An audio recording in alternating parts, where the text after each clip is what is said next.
Now, back to Silver Moments with Dr. Marsha Baltimore.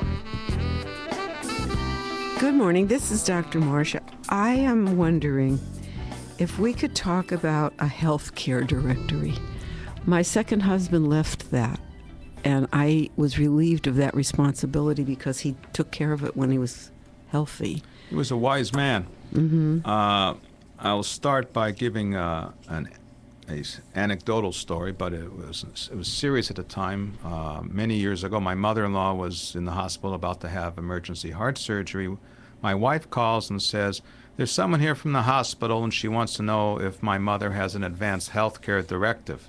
Mm-hmm. I said, let me speak to the lady.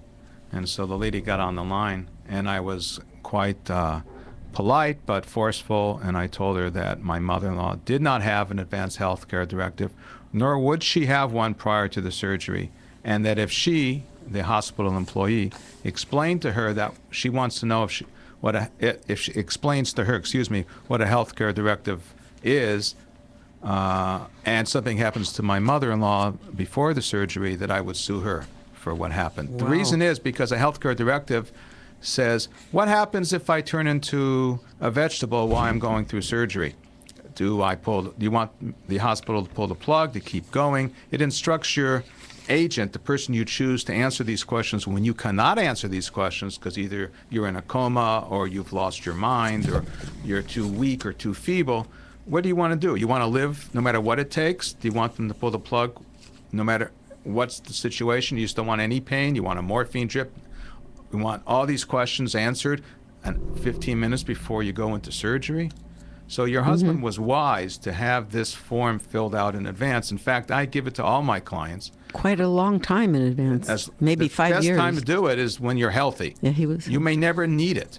Right. Okay, but the hospital is required to keep you alive at all costs if you do not have specific instructions to the contrary. Now, if that's what your wish is, that's fine.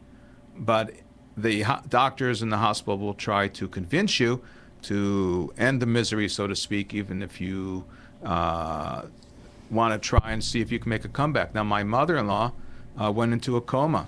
And they said, don't bother. And 3 months later, she woke up and she danced at my son's wedding. Wow. So everybody has their own personal desires. Everybody wants what's best for them. It's not the lawyer's function to advise the client how to fill out those advanced health care directives. It is the lawyer's function, obligation even, to make sure that his clients all have them filled out. And you give a copy to your primary care physician. Yes. They had the copy of that directive in the record in the interior of the internet under his name. Every hospital nowadays will scan them into their record. That's what they did. They scanned it. But they ask you every time you go into the hospital if you have one because you may have changed it. Yes. They're always changeable. Yes. Well, that's a tough question, and thank you for answering it that way. I'm wondering now, come back to the trust. So it's a question of protecting your assets. The question I have is, do you create an insolvent trust if you give away too many assets before you die? The best way to answer that would be to ask yourself, you the client, what is it you want? Do you want to, as there's a famous story that's attributable to Perry Mason, whether it is or not, I don't know, that he has the man dies and all of his relatives are around the table in the lawyer's office, and Perry Mason says, I'm going to read Mr. Jones's will, and he says, I, James Jones, hereby declare that I am of sound mind and body, and I spent it all while I was alive. That's good. So if you want to spend it all on yourself and let your ne'er-do-well kids fend for themselves, which is not an uncommon feeling among the older folks nowadays, go for it. If you set up a trust, you're essentially setting yourself up as a fiduciary. You're the trustee, and you're the only beneficiary while you're alive, or your spouse while she's or he is alive.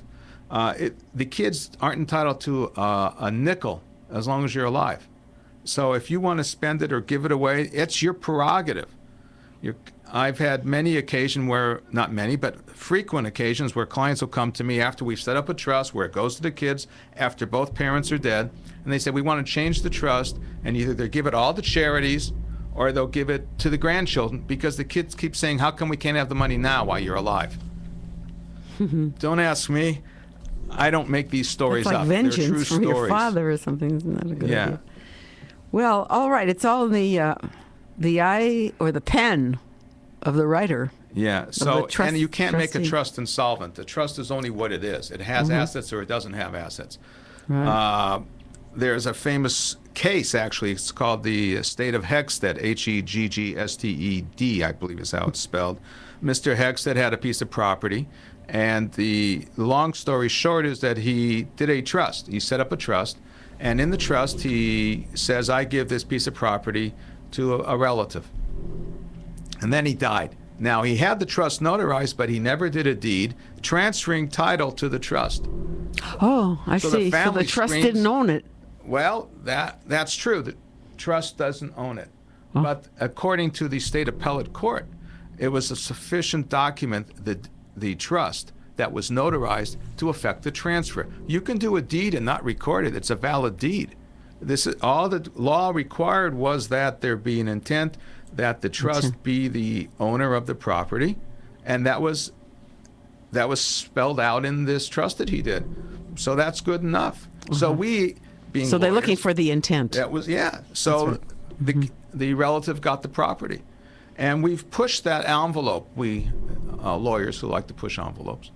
And we do such a thing called a grant and assignment, or just a plain assignment nowadays as part of the estate plan, in which the settlers of the trust will say, I hereby grant everything I own to my trust, except for That's a pour-over will? a will only goes into effect when you're dead. Oh. The grant takes effect now.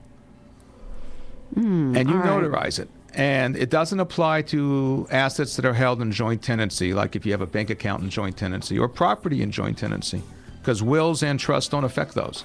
Those go, whoever the joint tenant is, they get the property when you die. It doesn't affect life insurance policies that are paid to named beneficiaries and pension plans and things like that. That's how you avoid this Hegstead problem, by signing that assignment. It's called an assignment. Grant, G-R-A-N-T, like the president. Yeah. Ampersand, assignment. I got it. I see that. That's very interesting. I never heard it before. Thank you for sharing that. Yeah.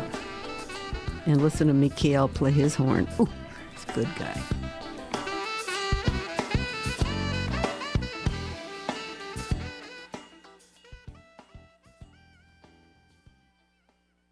Located just 30